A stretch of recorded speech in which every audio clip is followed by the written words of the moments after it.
Good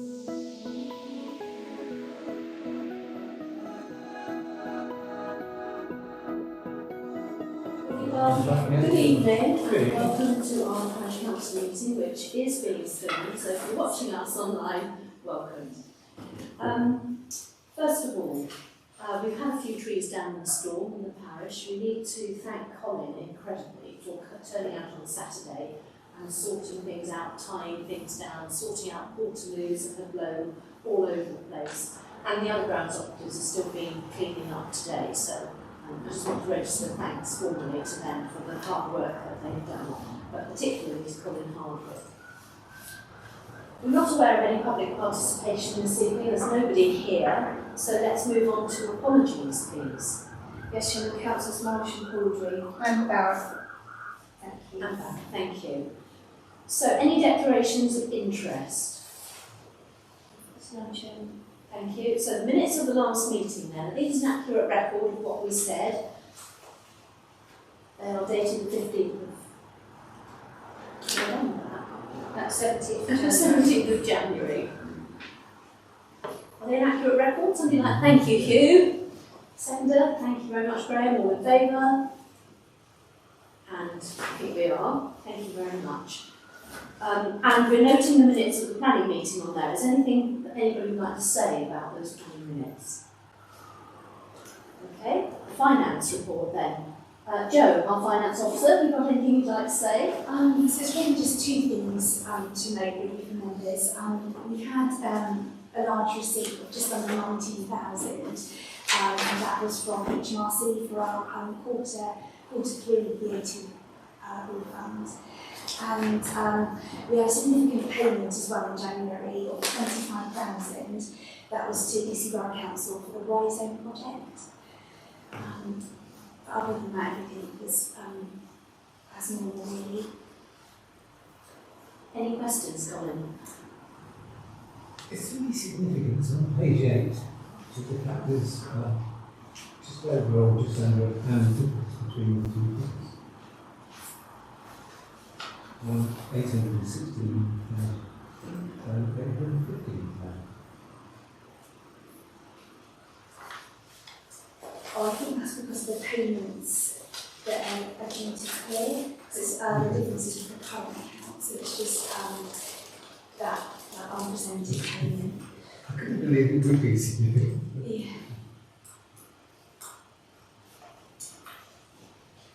Are you happy with that, Yes. that response? Thank you. Any other questions for Jo?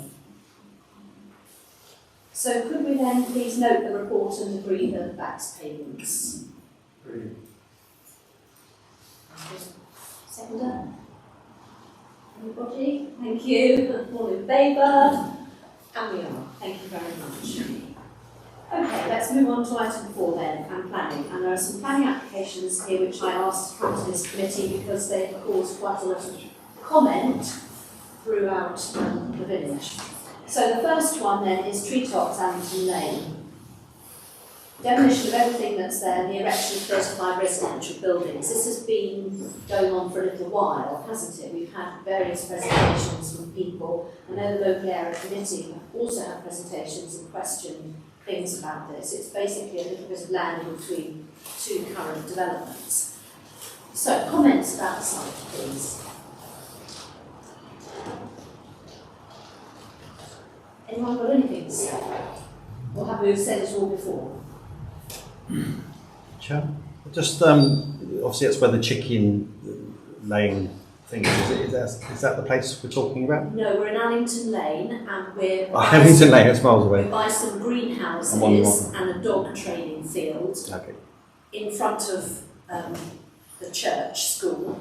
And if you're looking at the Roman Catholic Church, it's to the right of the Roman Catholic Church. So there's building on either side, and behind it was a blank field. And it's a very long, narrow blank field. And we asked lots of questions when the developers came to see us about the shape of it and why couldn't they join on to the other development and have a through road and the way that it was laid out. Does anyone have anything else to say about it? Because it's a very linear construction. It seems to be like the whole road is slowly getting filled up, isn't it, with different developments. Yeah. It's a bit of a nightmare with that little railway bridge. Yes, it is. It is. So this one's going to be very, very difficult to object to because it's surrounded by existing housing. We were more concerned about another access onto Allington Lane and the way that some of the trees were there, whether or not they'd be properly protected. And there was a bit of debate about the way that the open space was as well.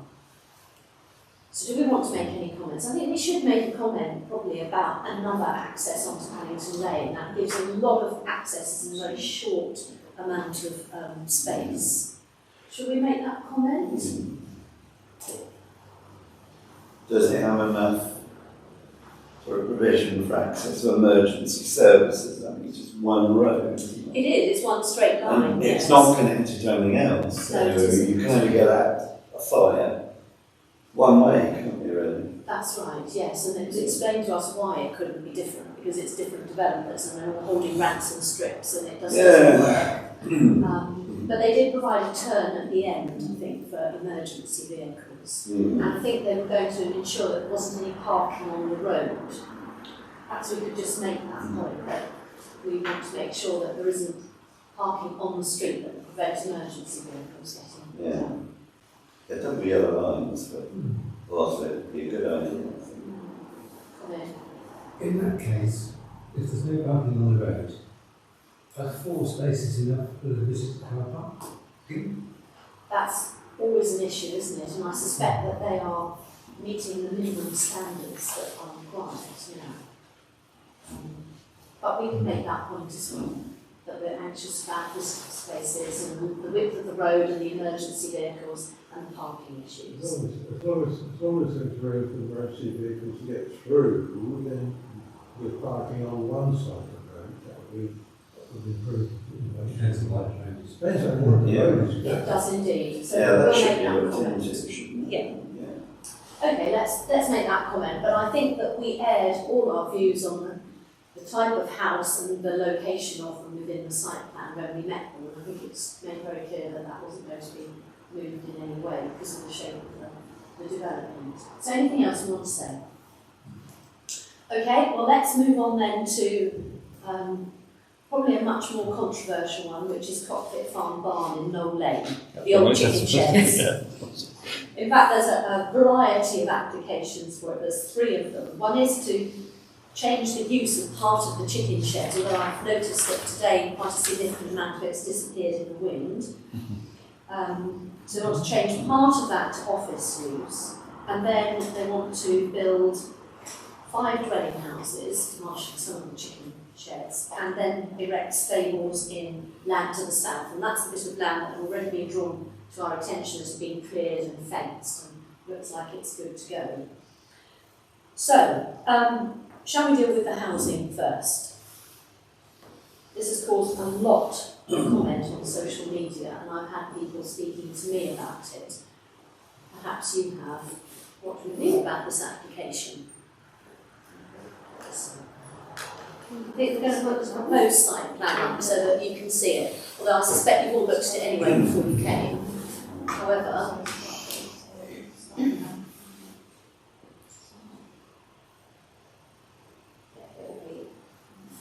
you go down a little bit, we'll get to them. Amended plots. Amended proposed, go back up. Amended proposed site layout. There it is. Thank you. Oh,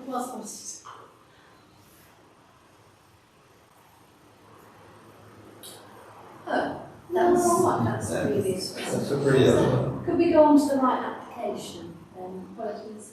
I have both of them open, to be honest. Here we are, site location. Try that. Right, so this is where it is.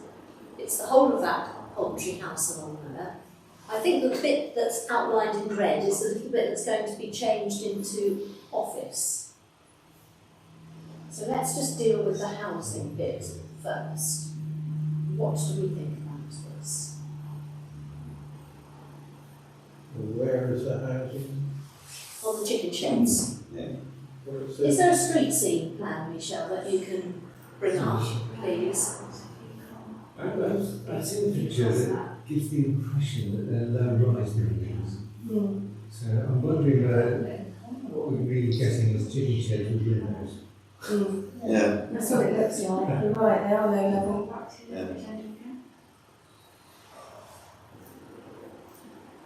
And then go to this one, Oh, so so it'll yeah. show you the dwellings. And documents. Right, that's the stable one. Yeah, so this will show you the actual dwellings. So if you go stable, that will show you the 5 dwellings that, that's the It's stable. the stable plan. We're on the wrong plan. We need to be on the housing plan. Site plans, location. So we'll just look for the stables, but we'll look at the stables now. There is that amazing plan of the stables. Do you want to stay with them? Sorry, there's. Can you take us there's so back many to the plans. stable plans? Site plan at the bottom. No, not that one. That one. Yeah. That's it, thank you. Okay. Right, Yeah. okay. So, you can see on this diagram the chicken sheds that are to the right at the top, that long rectangle. And the stables are new stables being built there. It says there's an existing entrance opposite the Derby Road. I've never known that entrance to be used. I meant to look and see if there was a gate there, but I'm afraid I didn't. So it's proposing building new stables there and leaving the chicken sheds. So if we can now move to the housing plan, because I think it would be better if we looked at these as a package, because they I'm not are. really sure which is the housing plan. So you need to go back to the next planning application. Yeah, this one at the top. No, No, back to the next plan, Different previous application. plan. Oh, 1, 2, 3, good. The one that says 5 houses. So This No, one? next one. That one. That one. This one. Yeah, yes, please, thank Why you. don't we just do it in one application? Well, there's a reason for that. Site location. there should be Go a to plans and elevations. elevations, that's the one we need to look at. And then that's it. So those are the 5 dwellings. Oh, you're right. All in a row. Chicken sheds with windows. They are. And a driveway. There's another thing that puzzles me, and I've not managed to work it out from looking at the plans, is that there are a fair number of trees in roughly the middle of the property. I cannot work out whether they go in the stable land or in the chicken sheds with windows land. And either way, what's to happen to them? Are they proposing to cut them down? I don't know the answer. No, I appreciate you don't. So can we park that one for a second, because I think we're going to come back to that when we start to. So I'm not sure which formulate one our it applies to, comments. that's the problem, it doesn't apply to the houses, so to speak, or maybe both. Yes, well, we put it in all of them, can't we? So what do we think about these houses? You just have to have that minimum requirements, don't you? It looks as if we've got that again. And if you look at the plan as a whole, you've got quite a busy corner there. It's going to be a lot worse with horses coming and going. They're going to use it for anything like a riding school or anything like that. I mean, I think it's another road safety issue thing. And it's rubbish architecture. Is the site entrance to this the same as the site entrance to the stables? It doesn't Well, look like it would be. it wouldn't be, but it's going to be very close by, isn't We it? don't know from this plan, we have an idea where the Yeah. site entrance is Yeah. to these houses. Yeah, we really do need to see the entire thing, don't we? Because if you've got more than one entrance anyway, I mean, it's a not particularly safe road. You're absolutely right. The entrance to these houses is going to be where the existing chicken shed entrance is, which is slightly down. It's not on the corner, but that would be the entrance to these houses. So let's just look at these houses. Yeah. The site, though, the site is between 2 corners, isn't it? You've got that 3-way junction, and then about 100 yards further along the road, you've got another corner where there's a care home or a Absolutely. nursing home. Yeah. And I think we need to go back even further than that and consider that the actual site itself, because This is a site that is outside the urban edge, and the urban edge is sacred unless there are overriding reasons for it to be built on. One of those overriding reasons is the 5-year supply of land for building, and Eastleigh has a 5-year supply of land for building, therefore this site is not required. So I think that needs to be our first objection. This is outside the urban edge. The land is not required for housing because we have deliverable housing within 5 years. And we just need to look at the planning application that was for Maisels, the house opposite, and the reason that that was turned down by both Eastleigh and the planning inspector. That was one of the reasons that was given for that there was no demonstrable need for extra housing because we have enough supply. Secondly, it's in a green space between settlements, and those should be very carefully guarded. So we need to raise that as an objection as well. I think we also need to say, and this is also something that was said by us about Maisels and by the planning inspector, was that it's going to urbanise that particular corner of a fundamentally rural road. It has Lloyd George houses on it. It's not built up in any way apart from at the very other end where it meets Waterman's Lane. And so this is an unnecessary urbanisation of it, even though the houses are going to be very low and reminiscent, frankly, of chicken sheds. We shouldn't urbanise it, that we don't have a need for that. It's not really in keeping with the sort of housing stock of the rest of the village that's quite close by, is it? No, not at all. And the access onto the lane, although it's an existing access, would be wider than other existing accesses that already go onto that lane, so I don't think that's appropriate either. We've said that it's on a corner. We know that traffic is an issue on that road. It's used as a rat run. It can be very fast. If you add to the mix horses, pedestrians who do walk down there, then it's going to be very difficult. And I think we need to say that it's harmful to the character and appearance of the area, because I think it will be. We don't have housing like this anywhere else. Are they 1-bedroom units? I can't quite see. 3, I think.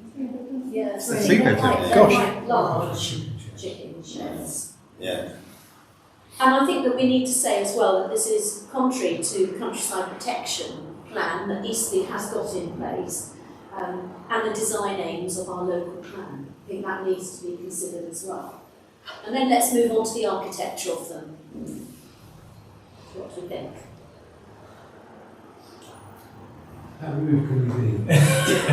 They already have. I think we have to be absolutely honest and say that they have no architectural merit whatsoever. Although we appreciate they've tried to keep them low level so that the roof line isn't significantly larger than the current chicken sheds and therefore isn't so intrusive as 2-storey houses.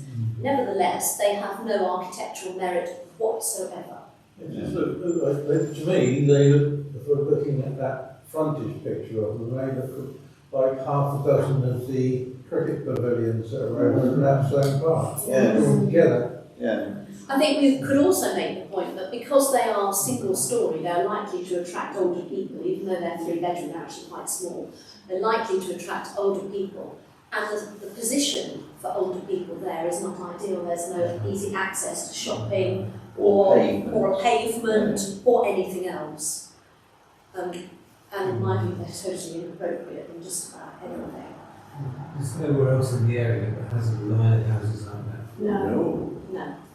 And I think we need to make a comment too that we're very supportive of the planning inspectorate's report on Maisels, the house opposite, and agree with what they said there, because that objected to houses that were being built right opposite these. It's a huge precedent, isn't it? Really, that was set when you made that decision.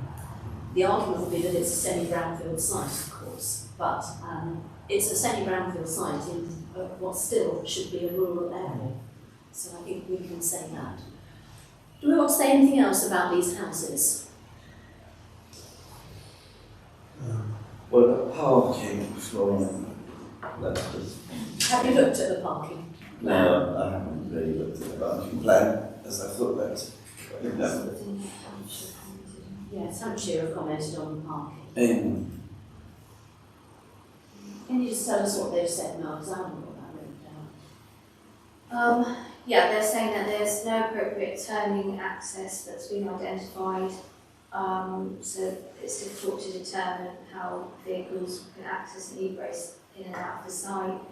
Parking bays are shown, but it's not clear if adequate space is provided for vehicles to turn. It's not clear how bins, so waste refuse trucks will be able to get in and out. So again, same will apply for emergency vehicles. The case also they easily haven't confirmed whether the parking accords with EPC's parking standards, because it doesn't look like any shortfall could be met, because obviously there won't be any overspill onto an old lane, because that would be an obstruction. And TRO funds, that's traffic regulation funding, would be needed to mitigate this if that was the case. So, yeah, and they're also saying there's no sustainable access, so no formal footway links. So again, no safe pedestrian flows in and out of the site. So it doesn't look like Hampshire are particularly happy with access in general on the site. The other big point there, of course, is it's just encouraging use of cars. Yeah. There's no access by foot. Right? There's no access by foot, there's no bus service, there's no, we're trying to encourage not using cars so much, and this is exactly the opposite. Does seem a rather ill-conceived scheme, but I think we're objecting.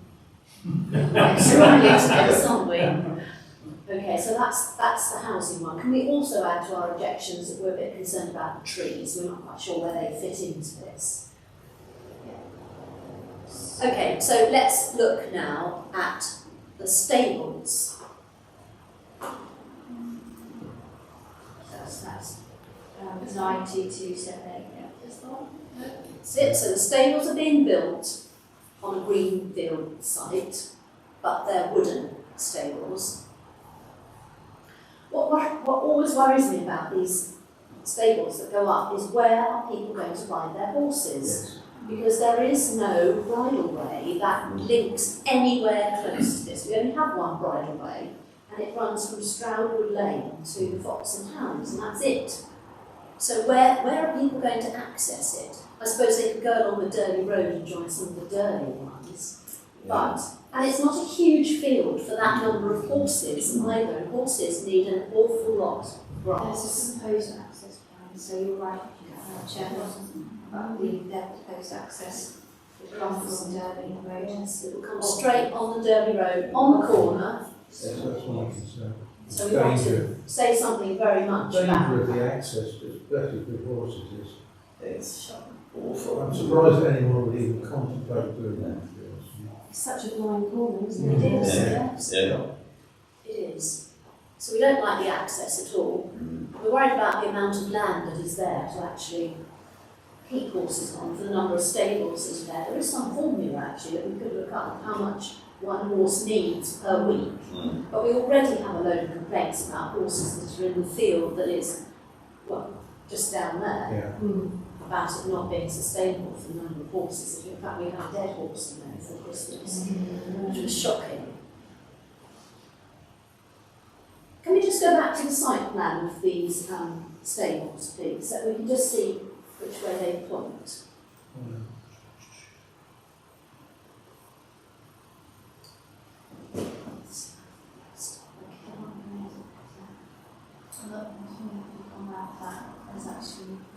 That, Yeah,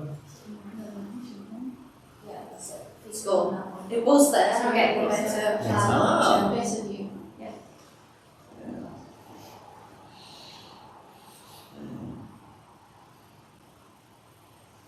Doesn't show stables though, So it's going to come, There.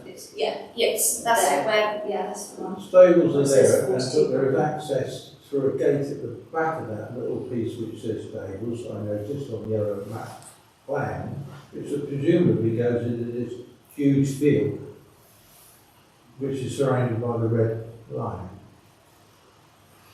Possibly. So the stable's only a small part at the front. I did see there was a gate on the back of that, into that field. So where you've got the crossroads, it's where it says 42.1, that's where the proposed stables will be, and the access is, there'll be a little hard standing, and then a proposed entrance gate, and then you'll go into, the stables will be on your, on a little square on the right hand side. So yeah, just on that red boundary line, that's where stables will be. And there's access from there into the field. Well, it's not shown on the plan. It is shown on the other plan, the pencil It's plan just that we parking saw. spaces. If Can we you, bring back the other plan? if you So go back we to can the just look at picture it. we were looking at just now. There you go, there's a gate there, isn't there? Into the field. Oh yeah. Okay? Although it does say that there's 2 parking spaces there, so you'll have to get around parking spaces, possibly park cars. Yeah, but the gate's at Okay, the back. fundamentally, The gate's at the back. we don't like the access to this. No. And if we can query the amount of land that there's going to be for the number of stables, that would be helpful. They probably release the horses into that field Yeah, so we need to During query the the day. amount of land. during the day. It's quite a big field. Yeah, but we need to see how much land is there for how many stables they're building. Horses need acres and acres Yeah. of grass, so we need to check that. Any other objections or comments on this plan?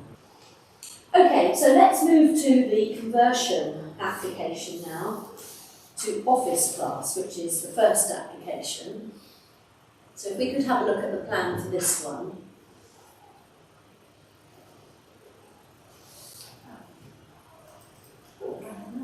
That's unusual. Sorry?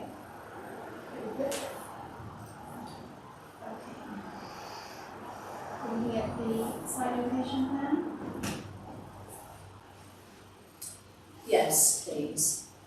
And if you're watching this online, all these applications that we're looking at, you're able to see on Eastleigh Borough Council's website by just tapping into them. Our agenda gives the link if you just want to click directly onto them. So it's this bit at the very end of the existing chicken sheds that are going to be changed.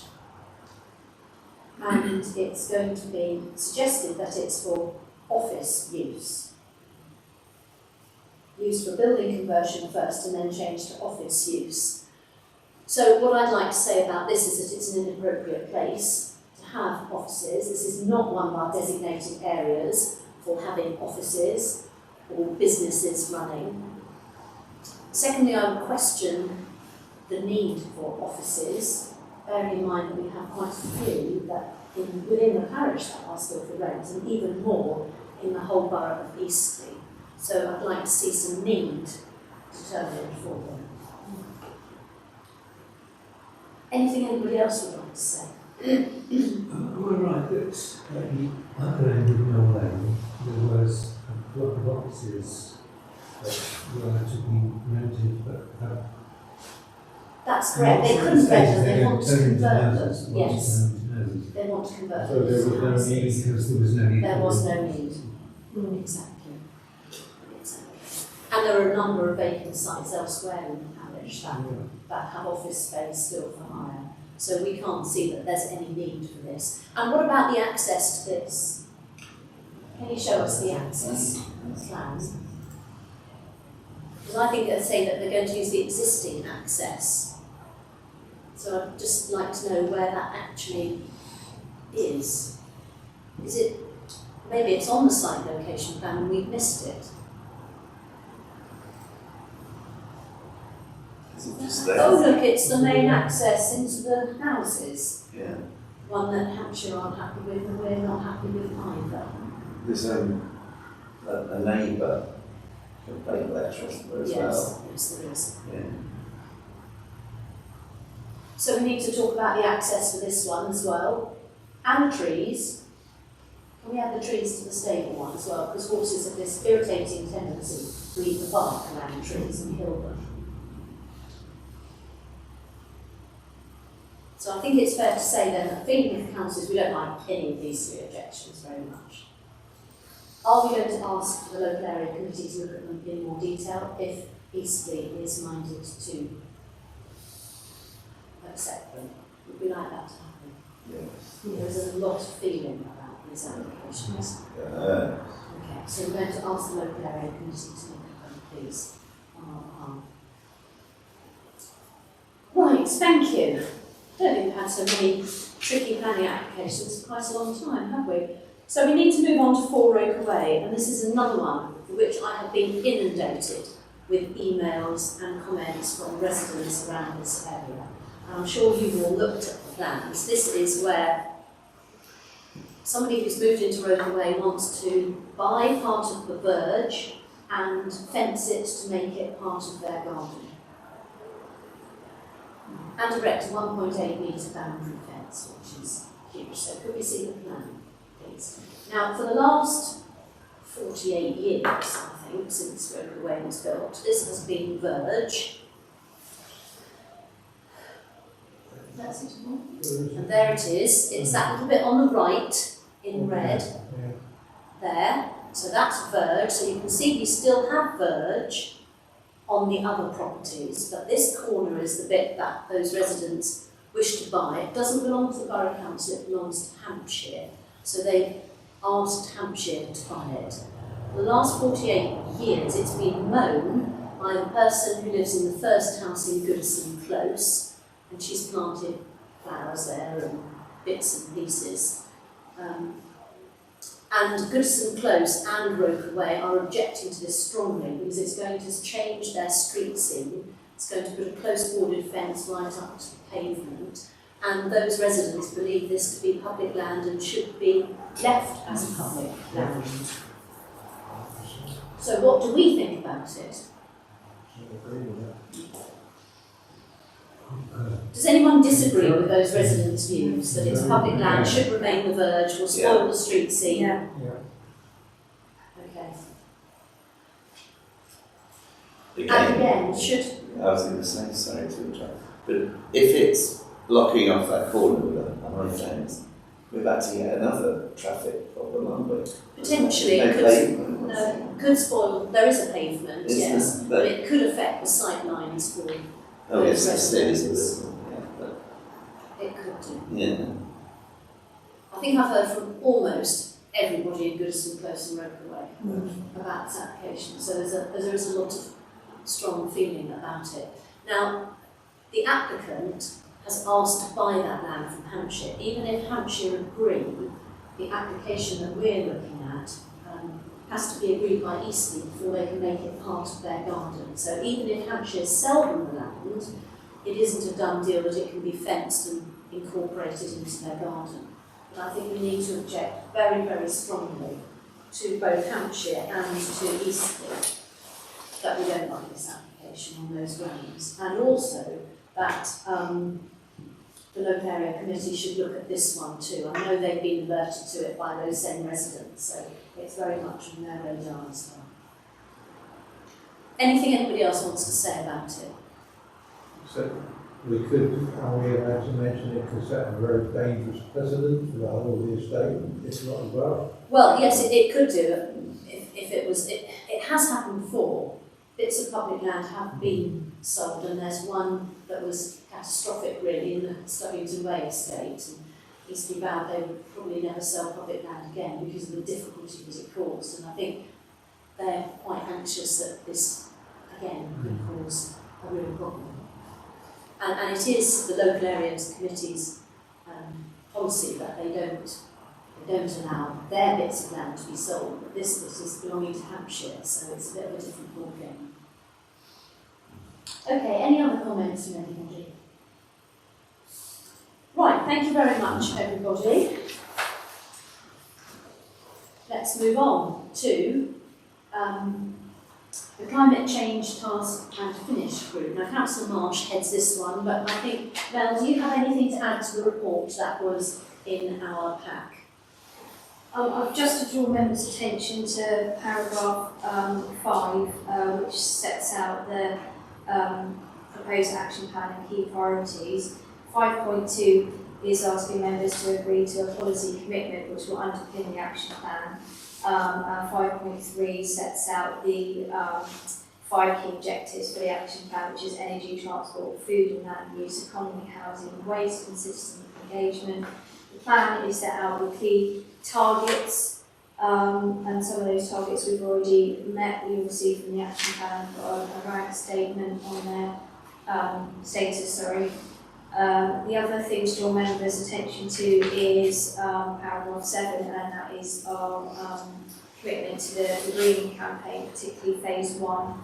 Michelle's actually been working really hard on getting the council ready to launch phase 1, and it's something that I would really like members to support, perhaps even have a couple of lead members on the greening campaign with officers just to see that run through. So unless members have got any questions on the action plan or how we're going to manage phase 1 of the greening campaign, I don't have anything else to add. That was a very comprehensive report. Thanks to both of you for your work on that one. Is there anything anyone wants to ask? In which case then I'll suggest that we adopt the recommendations that are in the report. Anybody like to second that? Thank you. And all in favour? Thank you very much. And I'm looking forward to getting some updates on the greening campaign. I know you've got a bit of a delay in that initial meeting that you were going to have, but I'm looking forward to hearing more about it, and we all need to be behind this really. I think it's very important for villages. So Michelle, our report on our website, which I think was report D in the pack, wasn't it? And I think you've got some mock-up pages that you want to show us after the resident survey. So after the resident survey, which the results are above, are circulated in December, and it's just reiterating things above. Based on what we were going to look at, I've got 2 mock-ups for you. So this would be potentially a mock-up of the community group and business advertising page, which would allow local businesses to advertise to local people, as well as community groups, which we would offer a zero charge, which I'm proposing we offer a zero charge to any not-for-profit groups within the area to advertise, perhaps any events, or if they've got any community libraries opening hours, if they've got any competitions, or if they've got a Letter Natter group coming up, or something to that effect. Also, according to the survey results, the community would also support us offering a jobs board for, again, local businesses to advertise to local people. That would mean 0 chains, so it's just small businesses in the local community. And this would be free of charge to them to post their vacancies. The cost for these pages, for both of them, would be £60 to create. And if we, as long as we have a strict policy in terms of what can be advertised, how long it's advertised for, and basically the number of words that they can have, I don't think that it would take too many man hours. So any man hours, the cost of man hours would be mitigated by a strict policy in place as to what advertising we do allow.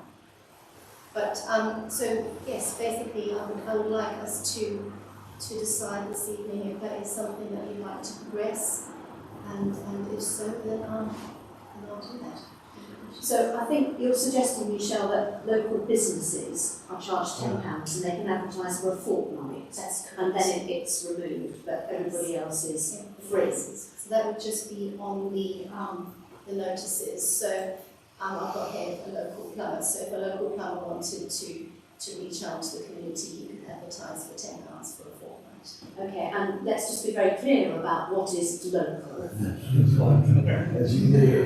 So local for me is they live in Fair Oak and Horton Heath. That would be the role for me. Or their business is here. Within the parish. Yes. Because we have some people who live out of the parish, but their businesses are up in Knoll Hill or Vicarage Farm. So I think there would be something that you could decide later this evening how you'd like to phrase that. If as long as the business is within the parish boundaries, or does it have to be that the individual that owns the business is within the parish boundaries? Well, we're not having any chains, are we? No chains. So what do we think? How do we deal with this? That would be my view, that there's no chains. I don't think it's proper for this. Business or live here, really. Or live here. Yeah. Okay. I've either got to live I here think or we work want here. Yeah. someone advertising outside of the area because we would be looking at the website outside of the area. Yeah, fair comment. Okay. All right, we're happy with a £10 charge, 2 weeks, policed by you, Michelle, is it? Any other comments? I think we should review it probably after 6 months, just to see what we think about it, and it would be really helpful if councillors looked at the site over the next few months, just to see what it looks like and what we think about it. Okay, so would somebody like to propose all those things that we've just said then? Amy, Colin, Graham seconded, all in favour? And we are. Thank you. Right, you'll wait to see how that happens. So, Mike Gillam is here. Hello. Mike is our Community Development Officer. Can you just look at the camera, Mike, and smile? Hello. To members and members of the studio audience. Mike, you hit the ground running in January, didn't you? And despite COVID and all sorts of other difficulties, you have engaged with lots of people. So you're going to give us a 5-minute whistle-stop tour of your draft action plan for us to look at. There we go. That's absolutely fine. So first, may I say that it's been an absolute pleasure to be working for the Parish Council and our residents over the past 6 weeks. I have, as Helen said, really hit the ground running. It's been whistle-stop. I've been seeing all sorts of people, engaging with all sorts of people. It's been fantastic. So part of that, as I've never really been in a position before where the organization never had one of me, I've never worked the job, and I've been asked to write a playbook for it. It's a very unique position, and to be honest, first starting, quite daunting. So, give you a bit of background right now. So obviously, in November through December 2020, there was a parish-wide community engagement survey. So the primary goal of that was to shape the living action plan that will inform the strategic priorities from in the 2021 and 2023 corporate plan. So one of the 5 strategic priorities set out in that plan details the necessity for a comprehensive community engagement strategy. So the Parish Council did set forth a comprehensive engagement strategy in Chapter 16 of its Constitution, and it sets out clear objectives. And because the nature of a community development goal is so broad, I think it's really important to hinge this document upon what that sets out. I'm just wondering if the presentation. Michelle, would you like to? Yes, please. That'd be absolutely fantastic. Thank you.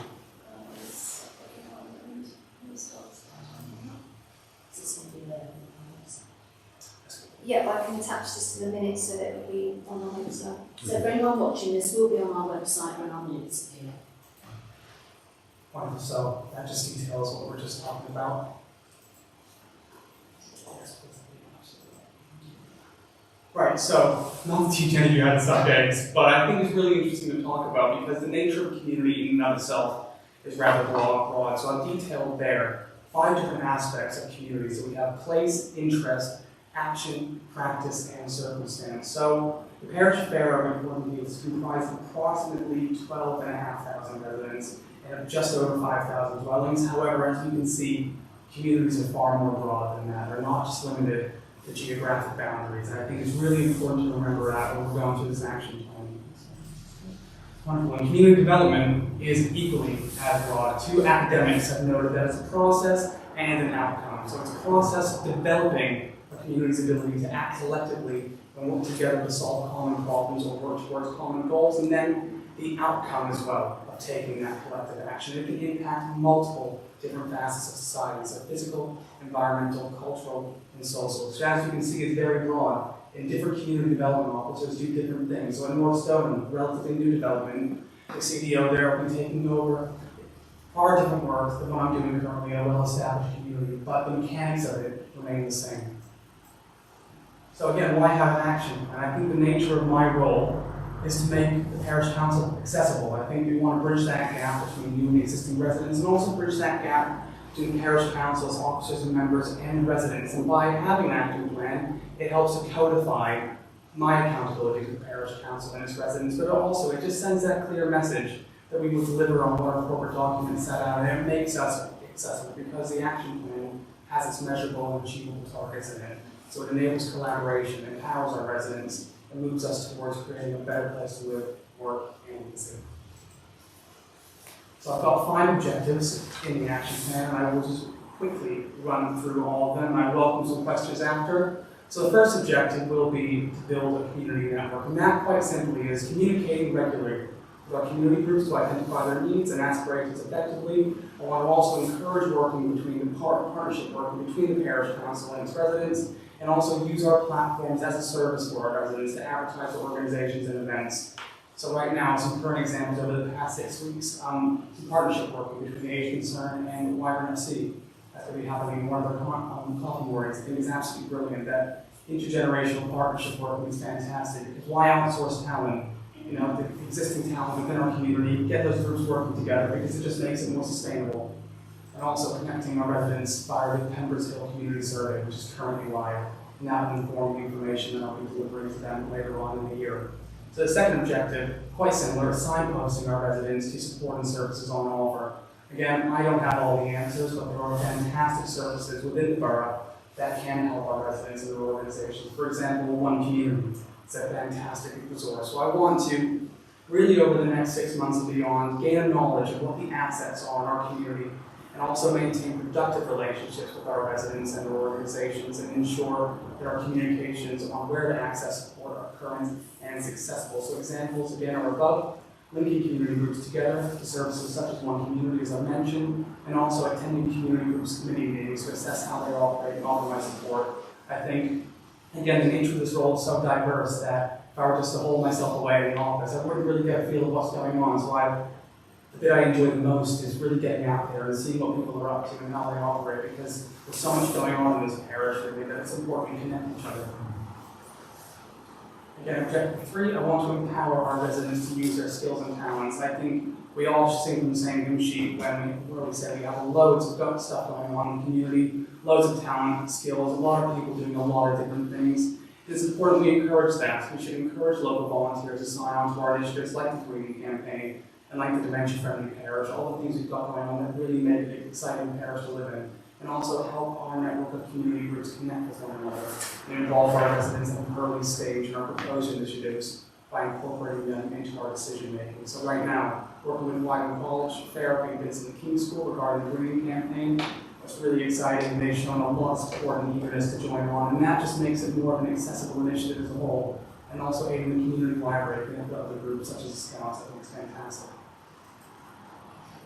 Fourth objective is creating a community for all, and I believe we're already very good at this, so it's important to strengthen that. So I really want to endeavor to engage with all members of the community, new and existing, and support our community-based initiatives which represent those that are the most vulnerable in our community. And a great example of what's that going on right now is striving to become a dementia-friendly community and working in partnership with Dementia Friendly Hampshire as well as local support services to achieve this. And I think Councillor Reach can talk a little bit about that as well. Something on the training session the other day, which we're very thankful for. And the last objective on this whistle-stop tour of community development is building trust between residents and parish council. I think trust is a linchpin towards successful local democracy. And I really want to create stronger links with our communities and encourage that partnership working between them and the parish council. I also want to ensure that every consultation opportunity is used effectively and advertised clearly at an early stage of every initiative, and also ensure our communications are honest and transparent. Because I think remaining honest with our residents regarding information given to them is really important. For example, the splash pad consultation, we had one scheduled for the Shorts and Brookfield Road residents. However, the information wasn't there. I think it would have been a fool's errand to still go forward with that consultation. Just doing another letter drop, another email, just being honest, saying, you know, I want to give you the best information possible, and I don't have all the answers right now. It's often better than leaving somebody down the garden path. And it's all these easy things that we already know how to do, but it's important we codify them. Right. So the evaluation process. So 6 months after it's ratified, the clerk and I We'll review it and we will refer to the timescale and success criteria to assess the success of the implementation of all the points listed. So there is at the back of the document a timescale which you're more than welcome to read in more detail how I plan to go about the business over the next year. And also following an annual survey that I'll be delivering to residents, the data will be analyzed and this will also help inform the success. And I'm well aware that in the space of a year, I'll look back at this and think everything I'm doing now is probably a little bit different. But such is the nature of the role and such is life. But I think right now is a good standard to set myself to. Okay. Got it. Yeah. Thank you, Mike. That really was a whistle stop tour, wasn't it? Yeah. Thank you very much. Any questions from Mike?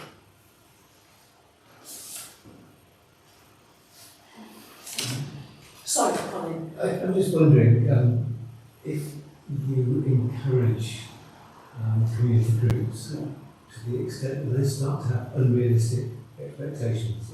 How do you feel about having to manage those expectations? Well, I think my job is being a facilitator, and I actually think speaking to the community groups, they're well versed in what their capabilities are, and actually I think the biggest task is building confidence. So right now, the job is to build confidence and link people with each other. I think judging on the support that's available and what's on offer to them, I think at the minute, what I'm seeing more of is actually trying to nurture that independence and sustainability. I think managing expectations comes just by being transparent and showing them what services are on offer, getting them to grips with what else is happening in the community. But again, it's a very interesting point, and hopefully, I love that to be the case, that in 12 months people are running so fast that they trip up over themselves, but they get to that point. But I think at the minute, the more realistic ambition is trying to encourage people to actually go out there and try something and really push for some special things to happen, because we do have that talent in the community. And I think Mike said it before as well, is that having that trusting relationship with groups. So, if they're going above or we can't meet their expectations, or we feel that their expectations are perhaps a little bit too ambitious, is actually Mike will have that trusting working relationship with them, so that he can have those open and honest conversations with them. Absolutely. Any other questions? Well, thank you very much, Mike, for all the work that you've done so far. We're so lucky to have a development officer and to have you, and to be making all these links already within the parish. I only hear good things about it, so it's to the community plan developing a bit more. Well done. Very much. So I'm going to propose then that we accept the community plan that Mike's presented in draft. Is there a second of that? Thank you very much. All in favour? And we are. So finally then, our work programme. Do we need to make any amendments to this work programme? No amendments, Chairman. Obviously, it is a movable feast, so you might find that we've had to roll items back because of information. Yes, information. Sometimes meetings are just too busy to have too many other things, so we do roll them back. You're absolutely right. The other thing that you'll see that we've got on the agenda is the task to finish groups. Yeah. So we need to set up 2 more task and finish groups. We need a dementia-friendly group and a community gardening task and finish. So they're short-term groups, and we need probably 3 or 4 people on each one. Would anyone like to volunteer to be in there? So it's going to be dementia-friendly. For everyone. Okay, Graham, anybody else like to be on that one? To the dementia. Very much. Lovely, thank you very much. So that's 2. Anybody else? Oh, lovely, thank you. 3, brilliant. And what about the community gardening? Is this actually gardening? Do you think? Is it actually getting out and digging? Yeah, eventually, yeah, absolutely. I'll go for that one. Makes a change to do somebody else's gardening. Doesn't it? It always feels novel. Anybody else want to join me with a spade? I should have mentioned actual gardening, should I? We might have had more volunteers. Okay. Do we know how often we're in some go? Yeah, it would be fair. I'd be surprised if the actual physical gardening for a councillor.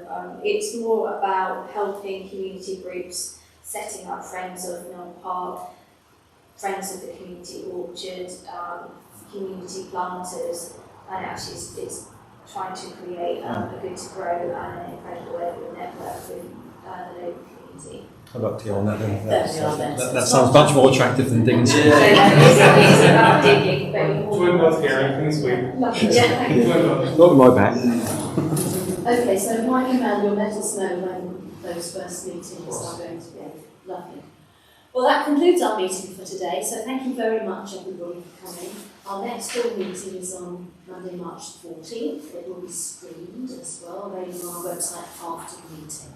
So thank you very much and good night. Thank you.